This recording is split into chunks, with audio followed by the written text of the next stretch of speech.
ابھی مختلف اشخاص کی ڈیوٹیاں لگائی گئی ہیں، لیکن اس پہ بہتر جو حکومت کا ویو ہے تو وہ وزیر اطلاعات ہی دے سکتے ہیں۔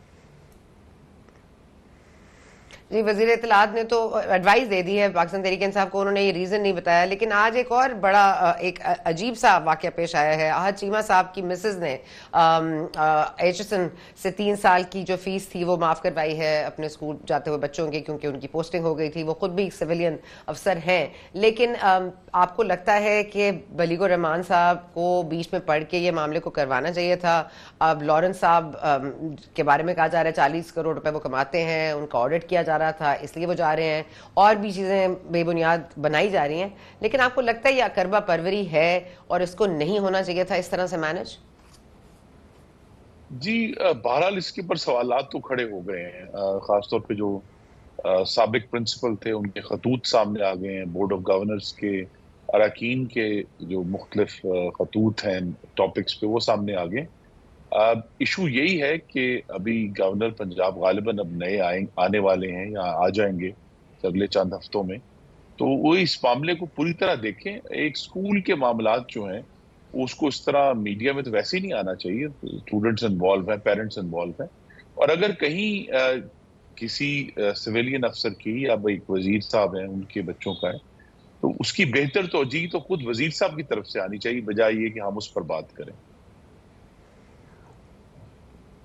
نہیں تو احد چیمہ صاحب پرنسپل سیکرٹری رہ چکے ہیں، تو ظاہر ہے ان کی مسز نے پھر فیور ہی لیا ہوگا نا، اور ظاہر ہے کہ کیونکہ شہباز شریف صاحب کی حکومت میں وہ تھے، انٹرم سیٹ اپ میں بھی وہ تھے، تو مطلب پھر بات بنتی نظر آتی بھی ہے کہ why she would ask for a fever, and but the reason is why would بلیغ الرحمان صاحب say yes to it؟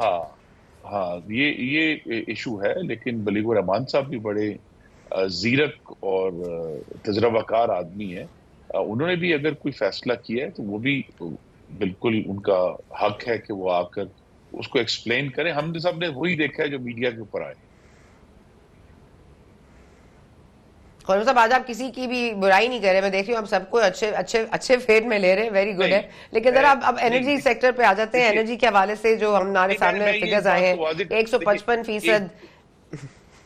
ایک ڈیوائیڈ ضرور ہے جی کہ اب جب کہ جو ہے میں کسی باقاعدہ طور پر حکومت کا حصہ نہیں ہوں، تو بہتر یہ کہ جو لوگ حکومت میں ہیں وہ اس بات کی توجہ خود پیش کریں، کیونکہ ان کے اوپر ذمہ داری ہے اور اب ان کے اوپر ایک جواب دہی بھی ان کا فرض ہے، تو وہ بہتر آ کر، چاہے وہ گورنر صاحب ہیں چاہے وہ احد چیمہ صاحب ہیں، تو خود آ کر بہتر توجہ دے سکتے ہیں کہ کیا ہوا۔ جی، ہم نے کوشش تو کی دونوں سے بات کرنے کی، لیکن سوری نصیر صاحب، ہمیں صرف آپ ہی شاید ٹائم دیتے ہیں، اس لیے آپ ہی سے پوچھ رہے ہیں، لیکن آف کورس آپ صحیح کہہ رہے ہیں کہ جو گورنمنٹ سٹنگ ہے اس کو پوچھنا چاہیے۔ میں تو آپ سے ویسے بھی پوچھنا چاہ رہی ہوں کہ آپ کو اس پہ اقربا پروری کا نشان نظر آیا، شائبہ نظر آیا کہ بلیغ الرحمان صاحب اس کو ڈفرینٹلی مینج کر سکتے تھے؟ اس پہ تو ہم بات کر سکتے ہیں۔ اچھا، دوسری بات، اگر ہم آ جائیں 155% گیس کی جو جی سوری جی نہیں، میں کہتا کہ گیس کا ایشو اس بات کا متقاضی ہے کہ وزیر اعظم یا ان کے جو وزیر پیٹرولیم ہیں وہ اسے کہہ بھی چکے ہیں، وہ ڈاکٹر مصدق ولی، لیکن ان کو قوم کو سامنے آ کر پارلیمان میں وضاحت سے کہنا چاہیے کہ یہ کیا ہو رہا ہے، اور وہ اصل میں ہو یہ رہا ہے کہ پاکستان کے اندر پیدا ہونے والی گیس جو ہے، جو سستی گیس ہے جس کی ہم سب کو بچپن سے عادت ہے، وہ اب ہر سال اس میں 8 سے 10% کمی ہو رہی ہے، اور چونکہ نئے ذخائر دریافت نہیں ہو رہے تو ہر سال ہماری جو گیس کا مکس ہے اس کے اندر جو امپورٹڈ گیس ہے وہ بڑھتی جا رہی ہے، اس کی قیمت ڈالروں میں پے کرنی پڑتی ہے اور وہ زیادہ ہے۔ یہی وجہ ہے کہ گیس کے سیکٹر پر ایک بہت پریشر آ رہا ہے، اور یہ بات کھل کر بتانی چاہیے کہ اگر ہم نے اس جو ہماری جو گیس رہ گئی ہے 10 سے 15 سال کی ابھی اویلیبل ہے، تو اس کو بہتر طریقے سے استعمال نہ کیا تو یہ تو ہمارا ذخیرہ ختم ہو جائے گا۔ تو اس کا جو بہترین یوز ہے، اور اس کے لیے پھر پاکستان کے جو کنزیومرز ہیں ان کے تحفظ کے لیے حکومت کیا کر سکتی ہے، اور کس طرح جو غریب ترین لوگ ہیں ان کا تحفظ کرنا ہے، اس سے اوپر مڈل کلاس ہے اس کا تحفظ کرنا ہے۔ تو یہ سارے ایشوز جو ہیں یہ اب اس بات کا ڈیمانڈ کر رہے ہیں کہ ٹرانسپیرنسی سے بات پاکستان کے عوام کے ساتھ شیئر کی جائے۔